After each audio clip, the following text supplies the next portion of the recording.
कैसन जमाना आ गईल राम जी, भैया न भाई हो खेला।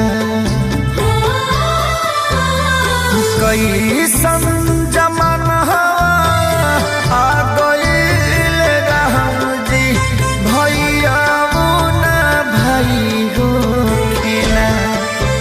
तो घरवा के माई के पिटाई हो खेला, मंदिरवा के माई